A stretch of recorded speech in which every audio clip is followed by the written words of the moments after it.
Kneel before Zod! You can't go! All the plants are gonna die! I'm gonna take a bath. Bad dates. I'll alert the media. Boys, keep off the moors. It's evil! Don't touch it! The name's Pliskin. No more hangers!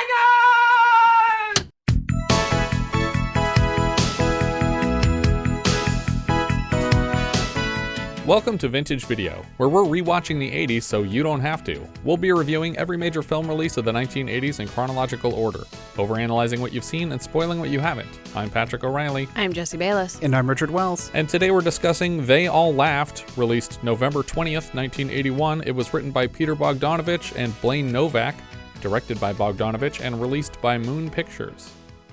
In its earliest form, director Bogdanovich envisioned the film as a vehicle for his ex Sybil Shepherd and Dudley Moore, but it's unclear if that project shared anything beyond a title with this final product. He was married to both?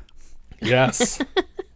I think I would have liked whatever that was more than this. It could have been good. It's funny because Sybil Shepherd would go on to be a detective on Moonlighting. Oh, yeah. Bogdanovich started this second incarnation with a desire to tell a personal story, but hide it in a genre film, in this case, a private detective comedy. Bogdanovich didn't bother with an authentic approach to detective work, and so never visited a PI office, because that wasn't the point. Was this a comedy? Yes. He was falling in love with actress Dorothy Stratten during the production, and briefly considered playing the John Ritter part himself. Colleen Camp's Christy Miller character was based on and written specifically for her. Audrey Hepburn's story in the film was basically her real-life situation. Her second husband was, at the time, cheating on her, and they stayed together for her son. She had even been romantically linked to actor Ben Gazzara, who plays her love interest in the film, after they appeared together in Bloodlines, 1979. Most depressingly, of all the connections to real life, it turns out Dorothy Stratten's husband, Paul Snyder, had actually hired a private investigator, not unlike the men in this film, to keep tabs on her during the production, and learned that she was now living with the director. Oh, God. The production was supposed to last 20 days, but weather caused delays, and producers demanded scenes to be cut, affecting the pacing of the film's final edit.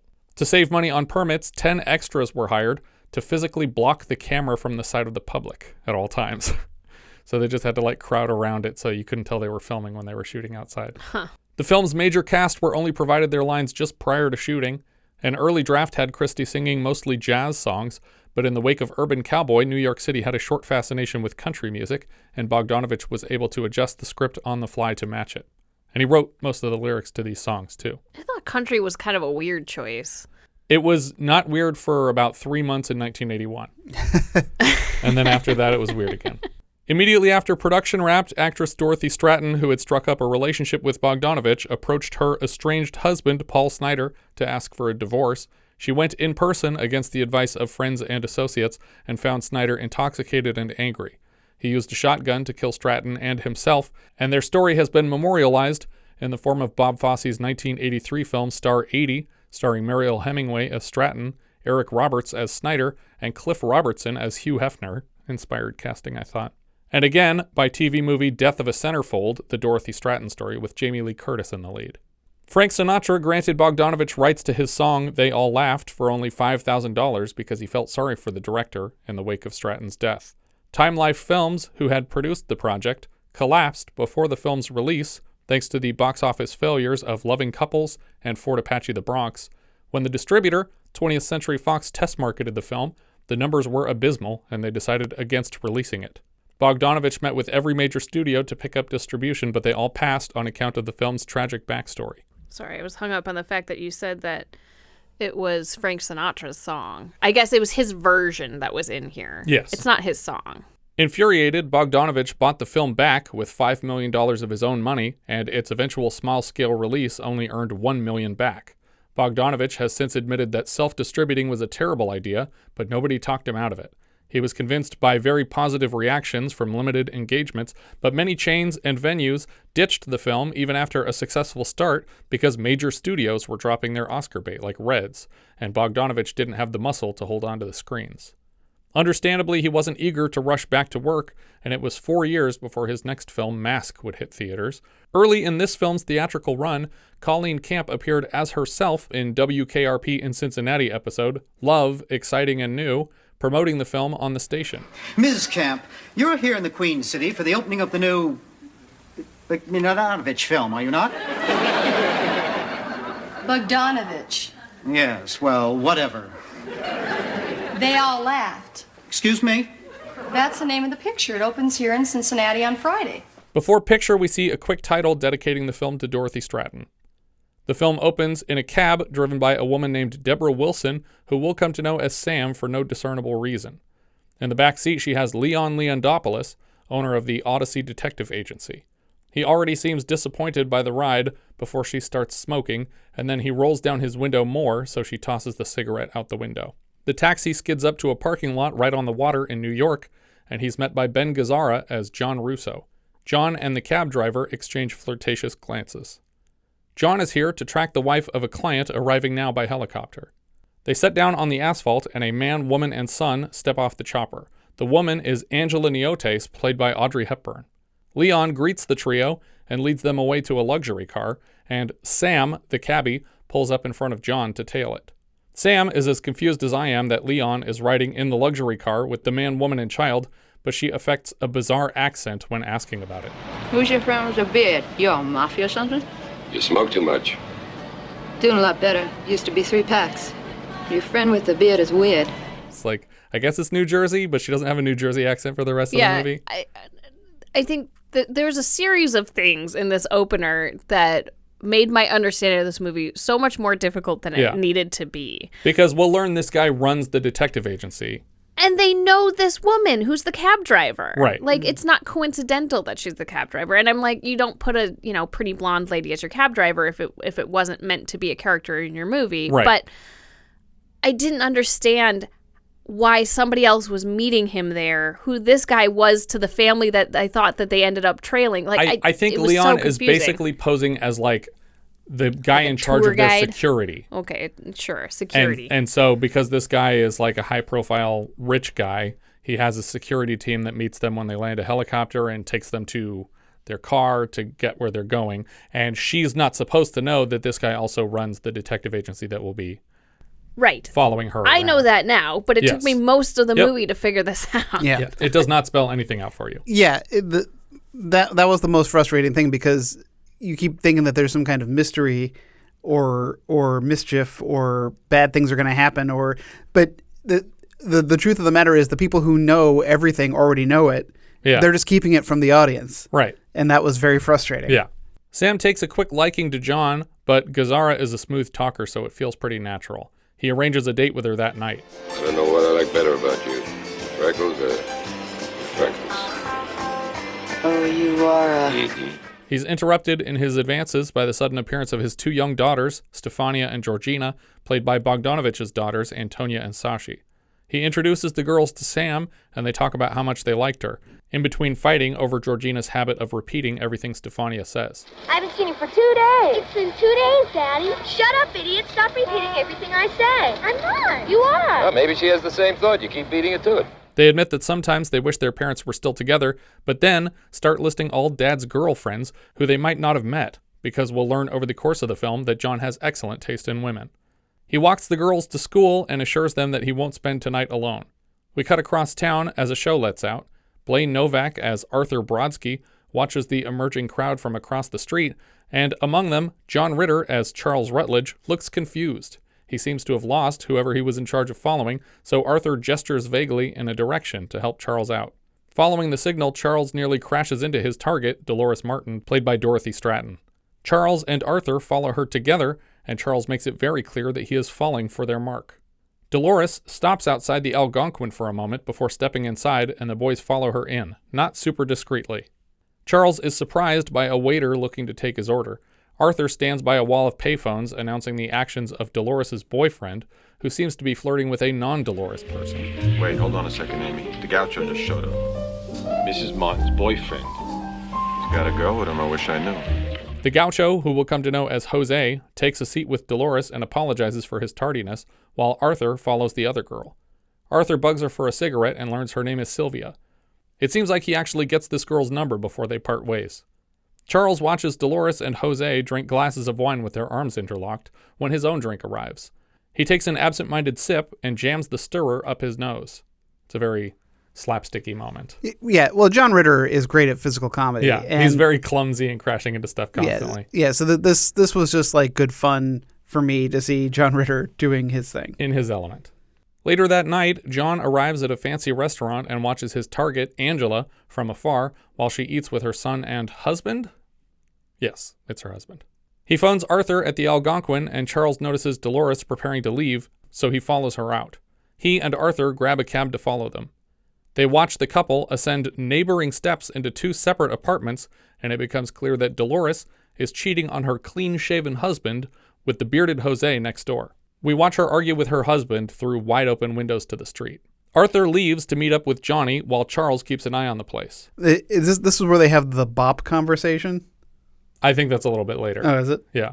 Or maybe it is here, where they're talking about how she has a boyfriend and she has a husband, and the husband is on the way out, and the boyfriend. Yeah, he's gonna bop her, and then she's gonna bop him, and I was like, this is like that Cyndi Lauper song. Yeah. We cut to a country western bar where Colleen Camp as Christy Miller is singing on stage. I've been blinded by these city lights, made of Kentucky nights. What's a country girl like me to do? She notices John enter the place and can't even keep the anger out of her vocals as he crosses the bar and waits outside her dressing room. She chews him out for regularly standing her up, and he mutes her with a kiss. Unfortunately, honey, you're some kisser. And you're very mean to me. Very mean. He tells her she deserves someone nice. She catches him taking a glance at his watch and is immediately suspicious that he's got a time-sensitive scheme unfolding. Right on cue, there's a knock at the door, and when she realizes it's Arthur, she's already predicted the entire conversation. Oh, hello, Johnny. Hey, what's up, kid? Well, We've got a little problem. Yeah, in the Martin case, Leon is Furious, he's foaming at the mouth. In point of fact, you're right, and he said... If you're not down here right away, you're all fired. Well, I guess you better go. Yeah, guess I better go. I'll see you soon, huh? I doubt it. She slams the door behind him. We cut to a roller rink where Dolores is meeting with her friend to go skating. Charles throws on some skates and announces to Arthur that he plans on kissing Dolores tonight.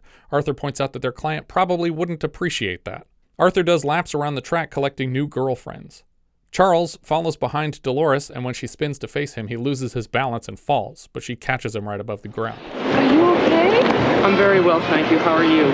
Out on the street, John finds Sam in her cab. She says she's starved, and he offers to take her to dinner at a little hole-in-the-wall place. This movie is so ADD. Yeah. Like, it's hard to digest even with your descriptions. Yeah, it's hopping back and forth a lot, and it was supposed to be much faster than this. It's so fast, and I don't understand who any of these people are to each other. I finally got it by the end of the movie, so I'm following along now. But, like, when you're in those moments, you're like, who are these people to each other? And there's a few of them that are a little bit interchangeable.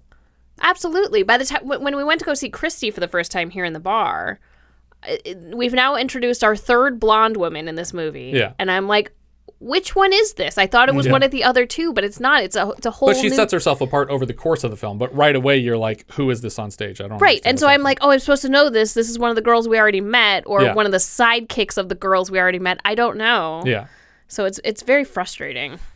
Sometime later, we see Charles pretending to read Dolores' palm. He tells her that her marriage line is short, and she also has a bad romance line. Boy, it doesn't leave me with much, does it?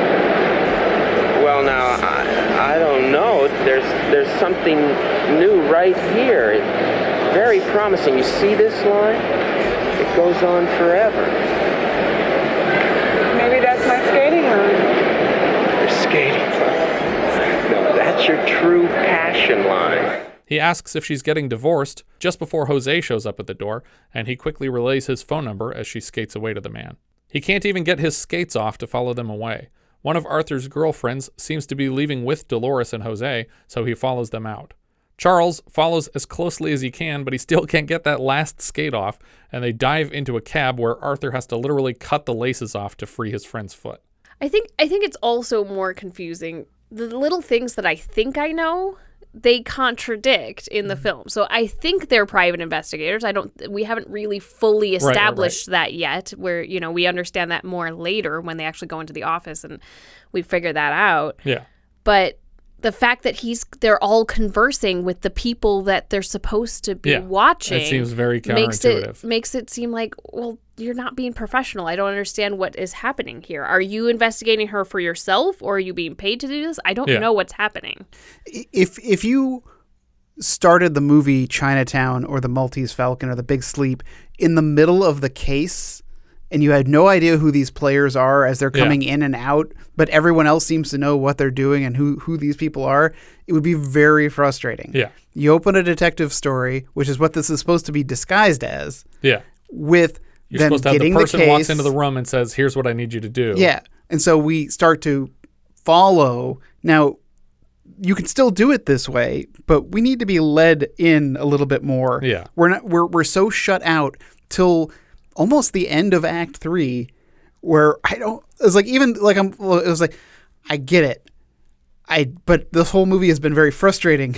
Yeah. Because I didn't get it. And the whole time I was trying to keep a list in my head of scenes that I was like, I don't understand at all what was happening in this scene. And I had to keep checking things off as they explain it later. But then it got hard to keep the list going in my head because there's 6 scenes that I'm not quite understanding. And eventually everything gets wrapped up. Yeah. But it happens in such a weirdly chronological way that you're just like, some of these things could have been solved earlier or not even brought up as issues. Yeah, probably. I wonder how much of that is as you were talking about, due to the fact that they I don't know. while they were shooting. I don't know how much actual explanation was lost in that change. Because it does seem like a stylistic choice. Yeah. But the fact that the pacing was supposed to be faster, that it was supposed to be jumping from scene to scene faster than it is, makes me feel like I might have had an even harder time putting it together. Right. But maybe it's supposed to be like that. It's like, no, this is just a movie where everything's happening at super high speed and you have to watch it a few times to even figure out what's going on. But that's not going to translate to a lot of money for you as a filmmaker. Yeah. Because if people come out of a movie confused, they're not going to be like, I'm going to solve it and go buy another ticket. Well, I feel like, you mentioned it yesterday when you were watching that the way Christy talks is mid-Atlantic kind of, the way she's very formal and articulate 30s sort of character. Yeah. And so I think that's trying to mimic those 30s, those 40s. The fact that she's wearing shoes from the 30s made me think that was on purpose. And so that's when the detective sort of stories were coming out, which makes sense that they're kind of calling back to it.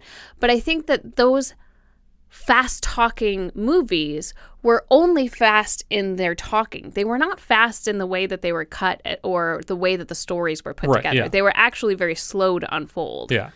And a scene would just dissolve to black every time at the end. But Colleen Camp is by far my favorite person in this movie. She's so funny in this. She's definitely a unique character. Yeah. Again, they set up shop across the street, and this time Dolores follows Jose into the neighboring place. Charles looks upset about it. Suddenly, Dolores comes running down the stairs and then up the stairs into her own apartment, and Arthur suggests that something, i.e. Charles, must have changed her mind, and he's pretty excited about it. She talks on the phone for a bit, and her husband comes out to yell at her for a while before she walks away. The next morning, we see Sam dropping off John outside the Odyssey Detective Agency. He notices Arthur gesturing for a favor, and John knocks on the window of a restaurant to distract a waitress named Rita so that Arthur can sneak by into the building. Now, if he can sneak by, he doesn't need a distraction. If he can squat lower than this window, he doesn't need anyone to draw attention to the window and trick anyone into looking out the window. And how many times has she fallen for this? Yeah. I guess, to me, what was supposed to happen was he sneaks by the window and then he taps on the window to get her looking outside because there's another window inside the building. Yeah, that makes sense. But that's not even when, but that they both leave the window before that happens. Right, yeah. Charles shows up and he doesn't realize what they're doing, so he calls out to Arthur, letting Rita in on the scheme. They all make a run for it, but she chases them to the building elevator.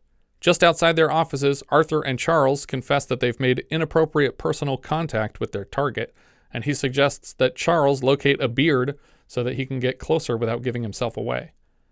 Mr. Martin calls the offices angry that his wife is out late every night, and he has no idea why. 100% thought they literally wanted him to put a beard on here. It took me... Spirit gum on your face. Yeah. I mean, it's a cheesy detective movie. I don't know. Leon is furious that his 3 detectives are all dicking around and his clients are all pissed off. Because I'm on the narrow edge of a precipice. And even the smallest additional irritation could cause me to slip over into a gaping abyss. He pours himself a coffee, but takes his eyes off it and overfills the mug. Out of which I gravely doubt it would be possible for me to climb. Jeez, Mary and Joseph, Holy Mother. Ah, shit, that burns. Charlie? John is quick to recommend ice. Apparently, Leon does this all the time. Yeah, and at first he wants butter. He's like, no, it'll just fry. They promise to get right on updating the client files, and the secretary, Amy, tells Leon he has calls on hold as well, just as another one comes in, Odyssey Detective Agency, we rarely sleep. which is a paraphrasing of the slogan on the door, "We never sleep." Christy wanders into the office to return some of John's personal effects. She makes it a point to kiss Charles in front of John to make him jealous. Arthur gets a call from one of his informants, and suddenly he has to get going. Charles intends to leave with him until Arthur and John propose to each other with hand gestures that perhaps Christy could be Charles's beard for the day. You shaved today, Charlie? What? Yes. Funny, from here looks like you got a beard. A beard? Nope. Smooth as silk. When he finally catches their meaning, he agrees to take Christy with him as he heads uptown today. She launches into one of her characteristically random stories about her toilet apparently exploding this morning, and John sweeps his hand to communicate, "Get her out of here, Charles." I like that they set up that they have another incoming line called the travel line. Right. And she answers at Odyssey Travel. Yeah. And so whenever they need like a cover or an alternate kind of like, because John Ritter will refer to himself as a travel agent later. So to me, that's like, oh, so if anyone ever tries to check up on him, Yeah. like he has a card that says, so they always have like a setup, a cover story. I think that's really great. That's the front I didn't even line. notice that. John and Leon have a chat in his office while Leon rolls around on the floor trying to straighten his back out. John tells him to go easy on it, and Leon looks concerned by the warning. You gotta go easier on your back, Leon. What's that supposed to mean? Supposed to mean you gotta go easier on your back. On his way out, he tells Amy to take good care of Leon because he's delicate. And again, the comment prods at Leon. After they leave, Amy says Leon has another call from Mrs. Leon. It's your wife again. I left. Where'd you go? Anywhere. Yes, Mrs. Leondopolous. I'm sorry. He left for an early lunch. Can I give him a message? I will. Have a good day. She's feeling much worse. I'm sorry to hear it. When it's just Leon and Amy in the office, he worries aloud that John knows what's going on between them, but she doesn't care who knows, and they hug and kiss right here. So at this point, we've got Dolores cheating on her husband. We've got Ben Gazzara cheating on... Not just her husband, also her boyfriend. Yeah. Well, she's not cheating on her boyfriend yet. She's thinking about it. Yeah. I mean, technically she is cheating on her boyfriend because she has a husband. No, there you go. Is that how that works? And Ben Gazzara is cheating, cheated formerly, I guess, on Christy with Sam because she's upset. And now this guy is cheating on his wife. It's like, is everyone cheating in this movie? Yeah, pretty much. Charles asks the cab to pull over right beside the Jack LaLanne Health Spa, where he expects to find Dolores, and Christy thinks he's just being spontaneous when he says they should get some juice from a street vendor. It's actually, I would like a very large orange juice, yes. A very large orange juice, please. This is so great. I just love the way she says everything. Yeah, her whole manner of speaking. I was thinking, like, in my mind, like Margot Kidder in Superman. Yeah. But when you guys said like Mid-Atlantic, I was like, oh yeah, she's totally like Jennifer Jason Leigh in Hudsucker Proxy. Not as fast, but just this very unique. And it's so funny because when she starts to sing, she's totally different. But it's still close enough that you can tell it's her voice doing the singing. Yeah, but her singing style makes her seem so energetic. But then when she kind of goes robotic almost when she's in her normal speaking voice. Charles notices Dolores and Jose taking their dog into a nearby shoe store and immediately suggests they head inside by insulting Christy's shoes. Would you like some new shoes? New shoes? I said, would you like some new shoes? Those are pretty old, aren't they? Well, thanks a lot, Charles. These happen to be an original 30s design from the 30s. That's what I mean. Wouldn't you like some new ones? He manages to talk her into the place and sends her into a changing room while he watches her dog Harold. Dolores notices him crossing the store and does a double take just before Charles crashes into a mannequin and then apologizes to it. Christy asks about a pair of shoes, and he tells her to try them on without looking. And when she comes back, he's very bluntly honest with her. Jesus, Christy, what are those? Where'd you get those? Those are very unattractive. Well, I hate them, honey. I thought you liked them. No. I was talking about these boots. Here, why don't you try these on? Anything you say, Charles. Charles intentionally releases Harold, so he'll go bug Dolores' dog for a meet cute. Christy is quick to retrieve her dog and apologize on behalf of her useless male companion. She strikes up a quick friendship with Dolores and boyfriend. Dolores, in particular, seems to recognize Christy from her music career. She introduces Charles to the couple, and Charles has to pretend it's his first time meeting Dolores. I love how many times Christy says Charles' name, and Jose still doesn't catch it. Who? Charles. This is Charles. And this is Jose Charles. Charles? Hello, who are you? I'm Charles. Jose, how are you? I'm Jose. Oh, good. Suddenly, the other three girls from the roller rink show up, and they're all talking at once. Arthur and John meet up outside Angela's hotel and follow her out. So at this point, again, based on the description of the IMDb description of this, I was like, this is another detective agency. Oh, like, they're this is gonna like be rivals? This is like a Charlie's Angels detective agency who are also like either doing some kind of security or protection of this woman, because why else are they always around? Yeah. That was actually frustrating for me, was that everybody seems to always be in the same place as everyone else, just coincidentally. Yeah. I mean, they're in a small part of town, maybe. I don't know. It's New York. New York is very small. No. That's why they call it the small apple. The Smapple. Smapple. There's little facts on the bottom of the cap. Arthur and John meet up outside Angela's hotel and follow her out. They're taking bets on who will show up first, her boyfriend or her husband, although she doesn't appear to have a boyfriend in this film, right? It's just her husband that she's dealing with until one of them becomes her boyfriend. Yeah. She jogs into a bookstore, and John shadows her through the place, but points Arthur to the back door. It's clear she knows she's being followed, and randomly speeds up and changes direction all over the place. Arthur doesn't even realize how close Angela is until she's right in front of him, and he spins to look away, but then notices, by coincidence, that inside the shoe store he's now facing, he can see Charles, Jose, and the 5 other lovely ladies we've been following for this film so far. It's like, oh, the whole cast is here. So unnecessary. Yeah. John keeps up with Angela as she steps down into the skating rink at Rockefeller Plaza. She meets up with her husband and son, and the three head together to a luxury car. It seems like this is just a kid handoff, and Dad is leaving for the week. The whole semi-chase sequence is scored with Sinatra's version of They All Laughed. Back at the shoe store, everybody heads outside together and make plans to meet up later in the day. As they part ways, Christy insists that Charles join her back to her apartment, and he nearly trips over her dog on the way to the taxi. John and Arthur get Angela cornered in a toy store with her son and head in together. Mother and son are playing at a toy shooting range inside, and John and Arthur are unconvincingly playing father and son next to them. He's not really your son. Sure he is. He curls his hair to embarrass me. He's an aging hippie, my son. Arthur flirts with the sales girl while John keeps his eyes on Angela. We're almost an hour into this film now and hearing Audrey Hepburn's voice for the first time. She leaves her son at the range with Arthur, and John follows her away across the store.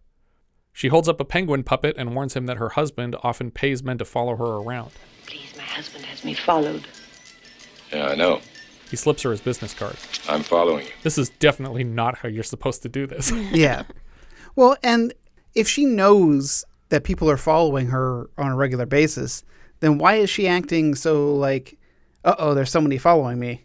I mean... Well, she doesn't think that this is the guy following her. She thinks that this is just a guy trying to hit on her. And so she's like, just so you know, my husband pays people to keep you guys away from me. I see what you're saying. And he's like, no, he's paying me to keep me guys away from you. But of course, you're going to attract sleazeballs if you have a company where it's like, hey, do you want to follow hot cheater women around all the time? It's like, fuck yeah. And then they get in trouble all the time. This is probably actually how they do it every time. They're just like, I'll just take her out for dates the entire time, and then we can send her back to her husband and no one's the wiser and everything's fine. He invites her to lunch now that there's no hidden detectives to worry about. The four of them leave the store together, but Angela is quick to ditch them again. On their way out, John and Arthur steal the puppet penguin. No, they pay for it. Did they? Yeah, they put money on the counter. Oh, okay. John hatches a plan to reconnect with them. I think you better get your sisters. My sisters? Tell them they're working. John wanders off toward where Angela went. We cut back to Christy's place as she and Charles enter. She puts on a record of her own music. Charles is worried that this visit might lead in a sexual direction and announces that he has a headache. She offers a touch assist as a remedy. What? A touch assist. A touch assist. It'll relieve all your pressure, Charles. You'll feel like a cloud in pants. A cloud in pants?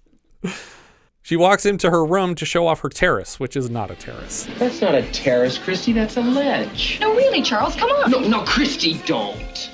My goodness, Charles, you really are nervous today. He surrenders himself to the touch assist and lays on the bed beside her as she pokes him in the back with her finger in various places and asks if he can feel it. This seems more like a "are you paralyzed" test than a touch assist. As funny as some of the jokes are in this whole scene should have been cut. No, I love it. It didn't move anything forward. It moved me forward. Most of the scenes, I don't think, move stuff forward. No, this one was great though. I love the one glimpse we get into like what it's actually like to be on a date with this person, because everything else is them interacting in public with people around, and this is what she's like behind closed doors. She's a total weirdo. Like, she's a weirdo in public too. Yeah, but she's a different weirdo here. She asks him to put his arm around her, and her hand slides to his crotch, and he pulls it away. She plants one more kiss on him, and he gives in, rolling over and poking her with something. Maybe a finger? Feel my finger. Oh, Charles. The phone rings, and she wanders away from him. Jose wants to firm up their plans for tonight. After the call, she asks for more kisses. No. I was like, plans are pretty firm at the moment. Oh, dear. After the call, she asks for more kisses, and Charles turns her down, but then kisses her anyway. Arthur and his sisters find Angela and her son entering a restaurant and follow them inside, sneaking through the kitchen. Arthur sits at the table beside Angela with all his curly hair tucked up in his hat, and a couple minutes later, the girls follow him in, pretending to look for him. Excuse me, are these seats taken? Oh, by the way, have you seen Arthur? Yeah, where is Arthur? Where's Arthur? He whips his curls out, and Angela's son Michael cracks up at the transformation. I thought it was you. You did not. You did not. He didn't tie his shoelaces. Oh, my God. Arthur, where'd you pick these two up? Angela is amused to see Arthur again until John appears behind her, and somehow it took this moment for her to realize they followed her here. And she didn't just coincidentally sit at the table next to Arthur. I really fell right into that one, didn't I? I'm wondering if the fact that he didn't tie his shoelaces is the reason he was able to get his roller skates off faster. It's because he never ties his shoelaces. After their meal, it seems they've talked Angela into letting Arthur watch all 3 kids. Before he steals her child, Arthur produces the penguin puppet from his pocket. It's for you. You forgot this guy before. Oh, yeah. Well, it's not mine. It's his. Arthur gives her the penguin and then jumps in the cab with the kids. I mean, okay. So at this point, I guess she's assuming that they are who they say they are, and she leaves her son with this guy. Yeah, but they've had a dinner together, so there's probably like an hour that we didn't see that they spent convincing her that they're not crazy people. Sure. But back at the toy shop, she does walk away She does walk away from her son, who is getting very chummy with Arthur before she has any idea that this man isn't just some random dude off the street, and they go off and wander off together while she talks to John. It did seem like the point of her doing that was she left him with a saleswoman and Arthur, and she left him intentionally trying to bring John across the store so they could have a conversation together. Yeah, she doesn't know who these people are, and she just left him with her son. She's a very trusting person. Maybe to a fault. She and John go for a walk together, and she tries to get a feel for if his affection is genuine interest. Mr. Russo, promise we'll never get married. I promise. Promise we'll never fall in love. I promise. Mr. Russo, I'm beginning to like you. The next shot starts with a crack of fortuitous lightning that brightens the whole sky just as a car rolls by. It stops outside the City Limits Club, where Christy performs, and it looks like she and Charles are here on a double date with Dolores and Jose. When they get inside, the band is singing one of Christy's songs without her. Charles takes her to the dance floor to entice their friends to join them, and Christy's not an idiot. She can see what's happening here, so she steals Jose away from Dolores so Charles can dance with her. Then she ditches Jose and hops up on stage to sing, and Jose seems enamored with her. Charles and Dolores almost take the opportunity to kiss, but back off at the last second. When the song ends, Christy jumps off the stage and Jose catches and kisses her. Dolores looks more pleased than jealous, like it's given her permission. John and Angela are still walking the streets when they get close to his place. She thinks it's a convenient pickup line, but he says there's a friend using his place right now, a taxi driver. They enter the apartment to find Sam writing a thank you/goodbye note, and she leaves without much fanfare. Why'd you call her Sam? But she doesn't look like a Deborah. Well, she doesn't look like a Sam. She looks more like a Sam than a Deborah. Why didn't you call me Steve? Okay, Steve. As Christy and Jose walk together, she is flattered by his protective vehicular escort. He tells her he's 19, and she's a bit shocked. She leaves him at the door and heads into her own place because she has an early morning rehearsal. Blocks away, Charles drops off Dolores outside her house and nearly follows her up to the door, but suddenly Jose is pulling up behind him, and he retreats across the street to watch her fight with her husband again. She takes her dog outside for a walk, and it leads her right to Charles. Why, Charles, what are you doing down there? I couldn't leave. They finally kiss, and then she runs home. The next morning, she leaves her apartment with bags packed and jumps in a cab with Jose. Charles wakes from sleeping on a concrete bench just in time to follow them in another cab to the local courthouse. Inside, he seems to lose track of them, but Christy is here, watching him in secret, and seems to know what he's up to. Why? So is Christy here as a witness or... Witness to what? I don't know, because I don't know why she's here. I'll tell you what I think's happening here. Okay. I'm more confused why Dolores is here based on what I think's happening here. Okay. But I got really excited because I recognize this building. I mean, it's City Hall, so it's probably used on a lot of films. But I specifically recognized it from the 1947 Miracle on 34th Street. Okay. Because there's a scene. The big circular. Yeah, the big room full of columns where one of the, I can't remember the actor's name at the moment. He's walking across it, and I was like, oh, this is like a really unique building. And then when Charles runs into the building, it's like, oh my God, I know I've seen this building before. And so I had a quick review. Yeah. Which is weird because when I was trying to find that scene in Miracle on 34th Street, I was like, oh, here it is. It's for free streaming on this site. I'm watching it. I was like, what is this? It's a black and white Miracle on 34th Street, but all the actors look weird. And I'm like scanning through. It's going like scene by scene. It all looks the same. I was looking at one from 1955 that's almost like a shot-for-shot remake. Huh. And I was like, why would they remake Miracle on 34th Street 6-7 years later? I don't know. Ask Moana. It was so weird because I thought I was going crazy. It's like none of these actors look like the right actors Yeah, for this that's very movie. weird. She ducks into a courtroom with Dolores and Jose inside, but we're kept outside the room watching through a window, so we can't hear what's going on. In the lobby of her own hotel, Angela gets a telegram from her husband that he's coming home earlier than expected. When she shares the news with Michael, he's as disappointed as she is. She drops Michael off with the girls again outside of school or something. Are they all in the same grade and they're being dropped off at school together? I guess. I mean, they didn't recognize each other from school before, but now they all go to the same school. He's just visiting, though, so he obviously doesn't go to school there. Then where are they going? I have no idea. I'm pretty sure they were going into a school because there were a bunch of other kids with backpacks walking into a building together. Angela finds John watching her across the street. They walk some more. Charles gets back to the building that houses their detective agency, and Arthur is outside again, signaling for another waitress distraction. Another unnecessary waitress distraction. You seen Arthur? If I see him, I'm gonna cut his thing off.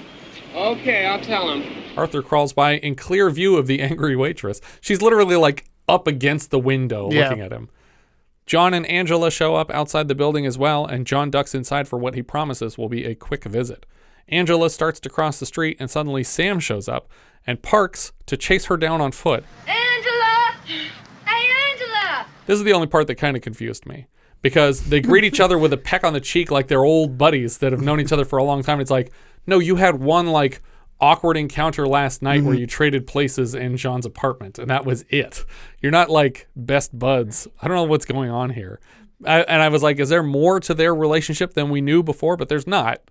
They're just implying that this is how friendly these two people would be right off the bat. It's funny when you said that this is the one thing that didn't confuse me. I was like going to clue one thing. Yep, just this. Which is funny because that's also with Colleen Camp. Yeah. The three detectives enter the seemingly empty office and follow Leon's voice behind his desk where he's laying on the floor. Predictably, Leon has just gotten an angry call from the husband that Dolores left this morning, and Charles has no info for him. Charles confesses that he followed Dolores and her boyfriend Jose to City Hall this morning, and they brought luggage. This is the first Leon's hearing of any confirmed adultery. He tells Charles to figure out where the hell she went, and also tells John that his case following Angela is over because her husband came home early. Leon also mentions that they need to keep a lookout for a new secretary because Amy left. When they're alone in the office together, Leon tries to confess to John that he and Amy were an item, and John informs him that the whole office knows and nobody cares. Christy pushes into the office again with a stack of flyers in her hands for her next show. Christy drops hints that she knows where Dolores went. What do you mean, what do I mean? What do you mean couldn't follow an elephant up Fifth? My goodness, Charles, you're very agitated this morning. What'd you have, a bad day in court? There. Did you hear that? She knows where they are. Where are they, Christy? You didn't Please? shave today, Charles. What, are you growing a beard? Unclear if this is her admitting she understands their jargon or if it's a legitimate question because he slept on a bench last night and he actually has a 5 o'clock shadow this time. John agrees with Charles that Christy probably knows everything, including the whereabouts of their missing secretary. I do. You see? What? She's in the ladies' room. Amy walks in and immediately answers another call from Mrs. Leon on the phone. John heads back downstairs to Angela. Christy follows him, and the other guys follow her. It's Mrs. Leondopolous. Could you tell her I'm not here? You tell her. Hello? I'm not here. That's what he tells his wife on the phone. He hangs up and admits to Amy that he loves her and kisses her to prove it. Outside, John finds Sam and Angela, the ladies he's currently juggling, chatting across the street. Christy walks away, and Arthur tells Charles to back off and they could just follow her to Dolores. Christy goes to hand flyers to Johnny's new girlfriends. Sam has to get back to work, and Christy needs a ride, so they leave together, leaving John and Angela alone. Well, I must say you have very good taste in women, which is more than could be said about my taste in men. Uh-huh. Where does that leave me? Dangling miserably, I hope. They go for another walk, and she suggests they head back to his place. And take me to your loft again and ravish me. Talk too much, you know that? I know that. Christy has basically planned for Arthur and Charles to follow her. Yep, here they come. What'd I tell you? Hang on. And coordinates with Sam to take a sudden sharp left, causing a multi-car collision between all the vehicles behind them, including Arthur and Charles. Now, the taxi driver is really upset with them. It's like, well, this is your fault. Yeah. Like, he tells them not to go anywhere. It's like, because they're witnesses, or it's because you're blaming them? Yeah. But I love the cabbie, in his frustration, slams his passenger car door. And the window shatters. The window shatters. Yeah. And you see John Ritter go, what? Yeah. It's like, I hope we got that on one take. We cut to post-coital John and Angela, and then we cut right to Christy's show that night. Everybody's here except seemingly Dolores and Jose, but then there she is, sneaking up behind Charles at his table and taking a seat before offering him a stick of gum to get the cigarette taste out of his mouth. Dolores, will you marry me? Okay, I will. You will? Well, yes, after my divorce. Oh. Well, okay. I can wait. Jose is here too and waits by Christy's dressing room. At this point, I'm assuming that she and Jose were getting a marriage license at the courthouse this morning. Okay. And Christy and Jose. And Dolores is just there as a witness? I don't know why Dolores was there. Dolores was there because she wants to move out of her house with her husband and she needed a ride. And so he helped her get out. And then they all met at the courthouse. Arthur successfully hits on Sam at the bar. Another of Arthur's semi-girlfriends shoots a flirtatious smirk at a member of Christy's band, and a different girlfriend flirts with a different band member. Charles and Dolores stare deeply into each other's eyes. Outside, John and Angela walk slowly back to her hotel. That's where I turn into a pumpkin. She apologizes for missing Christy's show, but says they can try tomorrow. Arthur swings by to drop off Michael, and Michael tells her that he and John's daughter Georgina have decided to exchange love letters. The next day, Leon is dropped off beside the helipad again, and John meets them here. Yeah, I was really confused because I had an error watching the movie. You thought it was just starting over? Yeah, and I was trying to get back to the point, and it was them at the helipad. I was like, oh, crap, what the hell's going on? It's the same shot sequence from the beginning of the film over again. Sam watches everything from her cab. Angela stands separate from her family as they board the helicopter. Mr. Angela steps away to talk to Leon, and Angela and John get one last moment alone together. They admit to each other that they've both broken their promise not to fall in love. They lock eyes through the helicopter window as she lifts up and out of his life. the only unrequited love the film has to offer. Johnny walks a bit down the road until Sam picks him up. What do you have in mind? Go over to Brooklyn, raise some hell. Sounds good. We cut to Christy and Jose, married on the steps of City Hall. We cut to Leon and Amy, wrapping up a lovemaking session on his office floor.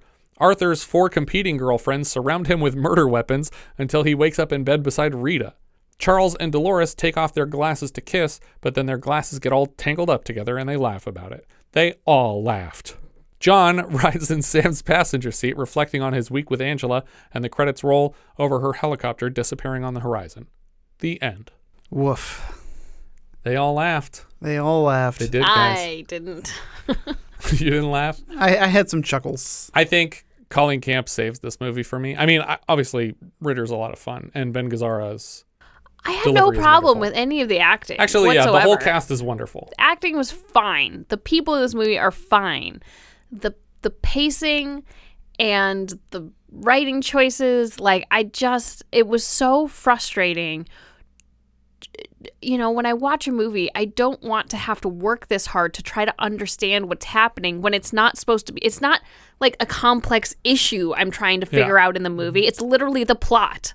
It was the third time watching it before I realized that Dolores and Jose lived next door to each other and weren't just going in separate doors to the same place or going up the same steps. Like, it's shot in a profile sometimes, or it's just like, I can barely tell that they're going into different doors. Mm-hmm. Why is this so hard to figure out? And again, what I had mentioned before is that you have to be brought in on the case. I know what you were saying before, that Bogdanovich wanted to create a personal story that's not about the detective. Yeah. But that fails because I know that they're detectives and I'm trying to solve what mystery is happening. Yeah. And there is not one. There is not a mystery in this film. Everyone knows what everyone is doing. Yeah. And I didn't, because they keep it from you. The person who knows the most, though, is Christy. She should really work for this agency. Yeah. But I think the other thing that it suffers from is not just that, but who's the main character of this movie? I think Ritter. Are you sure? Because I don't feel like we spend enough time with any one of them for them to be the main character. No, I think that's true. But I do think Ritter is supposed to be the central, like, you're always rooting for the guy that's pursuing the girl. But so is John. But John has her from the get-go. I guess. But, I guess my point is that we don't really get to know any one of these characters very well. Yeah. Right. Because we're jumping between all of these random stories that are confusing enough, but there isn't a lot of character development. Yeah, I think he's relying a lot on the archetypes, that we know who Ben Gazzara is because we've just seen this character before. The divorced guy who literally every woman who shakes his hand falls in love with him, and he can just do whatever he wants and be super slick all the time. And then we also have the Arthur character who's like kind of the young gun version of that, who talks a great game, but is like not necessarily as smooth as the Ben Gazzara character, but he still like lands every woman he goes for. Yeah, but what you're describing is like shorthand that we can use in like an action movie. It's when you're doing a personal story and you're trying to do an intimate, talky kind of film. Yeah. You don't use those shorthands because the point is to get to know these characters. The point is that they're not totally archetypes. They have uniqueness to them. Yeah, and there's nothing to the John backstory. It's literally just he has 2 daughters. Yeah. That's all we know about him. Well, and Ritter, the most we learn about him in his first couple of bits is that he's following this woman. We don't know yet that they're detectives. We just know that they're following. And he says, I want to kiss her on the mouth. Yeah. I was like, this is the character growth that we have. It's definitely a weird choice that we only watch this detective agency handle 2 cases. And in both of them, one of their lead agents is like, I'm just going to make love to this person and marry them. It's like, is this what they do every time? Because it seems a lot like this is what they do every time. That they're just like, as soon as it's an attractive person, they're like, we just divvy it up and we go, who gets this one? Yeah. I'm going to marry this one. Sorry, I lost track when you were recapping the plot. Did you mention that they have weddings? Yes. Okay. The wedding at the end is Christy and Jose getting married. Well, but also Charles and Dolores. Charles and Dolores. Do we see them get married? They're together, behind them, but they Yes. also look like they're in wedding outfits. I didn't think those outfits looked like wedding outfits, so I assumed they were witnesses to the ceremony, but maybe it was a double joint wedding wedding thing. Yeah. Who knows? In which case, I don't even know which one of them married which one. Yeah. Because both of them have 2 boyfriends and 2 It would be girlfriends. rather quick for a joint wedding, considering it's been a day. Yeah. Because the lady, because But also the kid is 19. Like Jose is 19 years old. yeah, you gotta lock them down early, right? Yeah, I guess. And that's they all laughed. I give it a thumbs up just because I like the characters a lot. I'm struggling with this one because I want to give it a thumbs down, but it wasn't poorly made and it wasn't poorly acted. I just think it was poorly assembled. It was a little tricky to watch, for sure. I think I'm gonna give it a thumbs down. It's a definite thumbs down for me. I was frustrated, and all the charm that some of the movie had was just lost because Things aren't explained well Yeah, enough. things aren't. There really is almost no plot. Yeah. The fact that we don't know who the main character married at the end of the movie tells you a lot. We're like, I don't or know. who the main character was. Yeah. I thought this movie was going to be about Sam. I'm going to be honest. When this really? From the beginning? When this movie starts off with her, I was like, okay. So I knew it wasn't the second she started doing terrible accents. I was like, okay, this is a side character. And why do you start on her? Yeah, like there's a lot of weird choices here Yeah. in the way this was assembled. But like, that's funny. Yeah. I mean, going through the movie, you're like, I have no idea which one of these people is important. You have to tell me by focusing on them. But you never do that with anybody. Yeah. What are we doing Letterboxd for this, Jess? So it actually didn't end up quite as far down as I was anticipating. I have it at 60. So it's kind of in the middle. That's out of how many now? 162. Oh my gosh. So it did better than, is it right? Are we really at 162? We are. So it actually did better than halfway. It is below Fox and the Hound and above Bustin' Loose. Richard? I have it at 80, which puts it below Continental Divide, but above Kill and Kill Again. I have it in 58, which is just under Demonoid Messenger of Death and just above Wolfen. Our director here, writer and director, was Peter Bogdanovich, who also does the voice of the DJ on the radio whenever we hear it. His first feature was Targets, from a script by Samuel Fuller. Later he directs Last Picture Show, What's Up Doc, Paper Moon, Nickelodeon. He also directed after this Mask, The Cat's Meow, and an episode of The Sopranos, on which he made 14 appearances as Dr. Elliot Kupferberg, the therapist of Tony Soprano. Oh, that makes so much more sense why he looks familiar to me. Yeah, there you go. He also has a considerable number of acting credits, occasionally in his own films. Like I said, he was a DJ in this, but he's also a DJ in Last Picture Show. He also appears in Cold Turkey, Not That Cold Turkey, While We're Young, The Other Side of the Wind, and he's credited as Peter-Director in It Chapter 2. I don't know what that means. Is there like behind-the-scenes footage of a Peter Bogdanovich movie within the movie It? Yeah, there is something being directed. Okay. And I'm trying to remember what it was. Either way, that's I think it was something with Bill Hader's character. Okay. The co-writer here was Blaine Novak, who plays Arthur Brodsky in the film. He wrote the movie with the director. This was his first acting credit and his first writing credit, and later he writes and acts in Stranger's Kiss, and he appears in Up the Creek as Captain Braverman.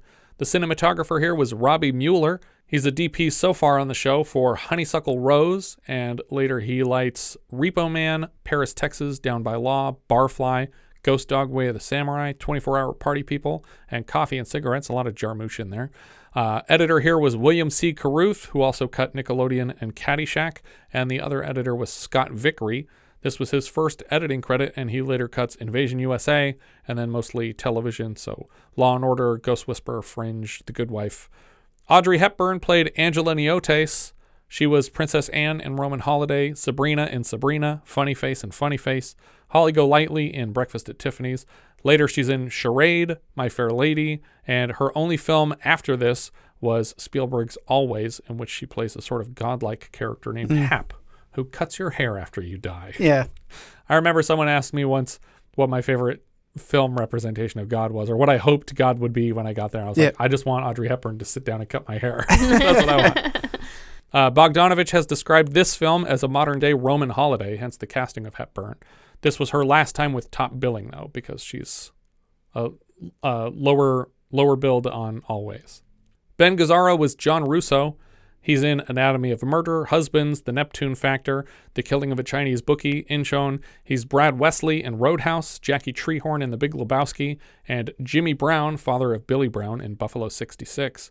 He had worked with Bogdanovich once before on St. Jack, a performance which earned him his part in Sidney Sheldon's Bloodline, where he met and fell in love with co-star Audrey Hepburn. Patti Hansen played Sam.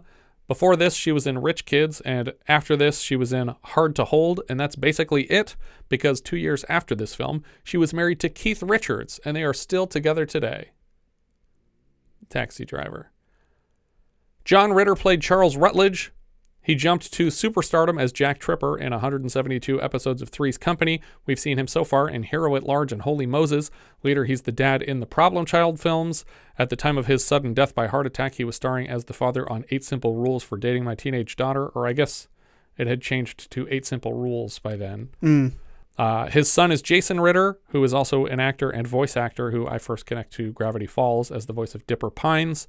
And John Ritter had appeared earlier in Bogdanovich's Nickelodeon and then later in Noises Off, as he and the director were lifelong friends. They did a great thing on Scrubs. Right, he was the brother or something? He was Zach Braff's dad. Oh, dad, okay. And when he passed away, they did a whole episode about him having died. Oh, when Ritter actually passed away. Oh, interesting. Dorothy Stratten played Dolores Martin. She was a Playboy Playmate of the Year, who we last saw as the titular Galaxina, and as I mentioned, she was killed by her estranged husband shortly after this film's production. Linda MacEwen played Amy Lester. That's the secretary at the office. She was Eleanor... So, sorry, just to go back. Yeah. So she died before this movie came out, right? Yes. Almost immediately after it finished shooting. Okay. So maybe, was it a short post-production? Because... Or did it sit so it sat on the shelf for a while? Yeah, because she died in 80. She died in 80. In late right, 1980, right. yeah. Yeah. I mean, I guess that makes sense, too. There's a lot of roller skating in this, and I feel like we saw that fade out in 79 and the beginning of 80. Yeah, no, it ended up just being such a hard sell that all these studios were like, that's too sad. We can't sell a comedy where the lead actress is dead. Yeah. Like, that's not something that we can make work Yeah. and sell it to people and make it a happy-go-lucky thing. And so he was like, I'm going to do it myself because somebody has to put this out. You know, she made this. Like, she's a part of this production. So it would be really shitty of us to just put it on a shelf and be like, that was the last thing she ever did and no one saw it. Because it was going to be her breakout thing. Like, she was definitely going to go on to be in more stuff. Right. Linda MacEwen played Amy Lester. She's Eleanor Dunbar in Footloose. She was a secretary and personal assistant to Bogdanovich and had asked to be considered for a part in the film and was cast as another secretary. She showed up again for Bogdanovich in 1988's Illegally Yours. George Morfogen played Leon Leondopolous. He was a head waiter in What's Up, Doc? He was Sherman Spratt in Those Lips, Those Eyes, but he's possibly best known as Bob Rebadeau from HBO's Oz. Colleen Camp played Christy Miller. She's Julie in Battle for the Planet of the Apes. She's Billy's girl in Funny Lady. She was a playmate, Miss May, in Apocalypse Now. Later, she appears in Valley Girl, Smokey and the Bandit 3. She's Yvette in Clue, Mrs. Vanderhoff in Wayne's World, Ratcliffe in Last Action Hero, and Connie Kowalski in Die Hard with a Vengeance. Sean Hepburn Ferrer played Jose. This was his only credited role, and he is the son of Audrey Hepburn and Mel Ferrer. So the guy who played Jose is actually Audrey Hepburn's son. Oh. His name is Jose in the film as a joke on the fact that Mel Ferrer was so often mistaken as a relative of Jose Ferrer's. So they were like, oh, are you related to Jose? And you could say, well, my son played a Jose once. Glenn Scarpelli played Michael Niotes. That's the person playing Audrey Hepburn's son. He was an a cappella singer in One Trick Pony. He's Tony Milani in MacGyver episode Live and Learn.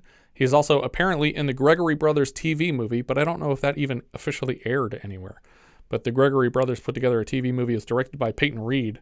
Do you know who the Gregory Brothers are? A lot of viral video music. They do like the Kimmy Schmidt theme song. Okay. And they do like the Hide Your Kids, Hide Your Wife. Yeah. All those songs are them. Auto-tune the news. Auto-tune the news, yeah. Antonia Bogdanovich played Stefania Russo. She's the daughter of director Bogdanovich, and she also shows up in a few of his films. She's also an uncredited psychiatric patient in Bottle Rocket from Wes Anderson. Sashi Bogdanovich played Georgina Russo, another of the director's daughters. Hardly any credits, but she did work as a production assistant on Congo, Nixon, and Austin Powers. Fun little collection there. Lisa Dunsheath played Tulips. That's one of the skater girls. She was Sherry in The Prowler. Joyce Heiser played Sylvia. She was Brenda Weintraub in Hollywood Nights last season, and later she shows up in Valley Girl, Staying Alive, This Is Spinal Tap, and Just One of the Guys. Tulips or tulips? Both lips. I'm just wondering how it was spelled. Like the flower. Okay. Yeah. That's less interesting. So TWOLLIPS. What? 2 L's. That's how I spell it. Flower. Elizabeth Pena played Rita. We saw her last as a disco hostess in Times Square. Later, she's Rosie Morales in La Bamba, Maris Estevell in Batteries Not Included, Jezzy in Jacob's Ladder, and she voices Mirage in The Incredibles. Zai Ma played uncredited. I didn't even see him in here, but I know what he looks like. He's Wing Lee in MacGyver episode Children of Light. He's Tak Akita in RoboCop 2, but I know him best as Consul Han in the Rush Hour movies. And I guess he's an ambassador by the end of the trilogy. But he also appeared in an episode of A&E's The Beast, which I worked on as a post-production assistant. Marianne Mueller-Lyle is a dinner guest. I didn't see her in here either, but I like her. We've seen her so far in Hero at Large, also with our good friend Ritter. Willie and Phil, Stardust Memories, Arthur, and Endless Love. She's possibly best known as the wrong Sarah from Terminator, the one who gets shot in the head in the doorway. But she's also the tattoo artist in Memento. John Murray played Foley Square Guy. I didn't see him in here either, but John Murray is Bill Murray's brother, who plays his brother James in Scrooged. He's also in Caddyshack and Elf. John Scholl played something uncredited. He has 2 soundtrack credits on Jason X, one for a song called Jason Jam, and one for X is the Loneliest Number. Joe L. Saunier played another uncredited person. He was Sunshine in Mask. Alex Stevens is another uncredited character. We've seen him so far in Hercules in New York. He was the werewolf in 23 episodes of Dark Shadows, and we've also seen him in Gloria and Scanners. Victoria Vanderkloot is also an uncredited character. We've seen her so far as one of the Lizzies in The Warriors and as the pen thief in The Fan. Remember the person tried to get the autograph and then ran away with the pen, and then Michael Biehn just fucking karate chopped her ass? I think that's everything for They All Laughed. If you have any thoughts you'd like to share, you can find all our socials at linktree/vintagevideopod. Thank you so much for listening, and I hope you'll join us next time when we'll be discussing Just Before Dawn, which IMDb describes like so. 5 young people venture into the backwoods of Oregon to claim a property and find themselves being stalked by a hulking, machete-wielding psychopath. This is new territory for us. We just watched We've never watched anything like this before, and we're never going to again. We leave you now with the trailer. Promise? No. Every week for the rest of the year. Just Before Dawn. Trailer now. Listen to it. Run for your life. The nightmare has begun. It will find you in the hour when dream and reality merge. The last desperate moment of darkness. All right, who is it? Just before dawn. They were warned. At least tell me where you're going, so that when you don't come back, I'll know how to fill out the report. But they did not understand the warning. What'd you see?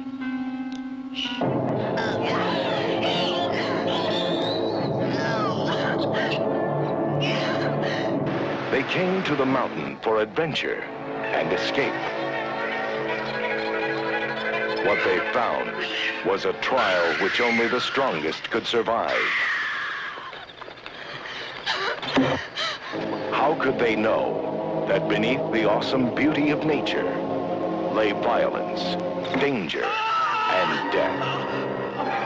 You seen all the blood? How could they know the heat of their bodies was the magnet that would draw the terror to them?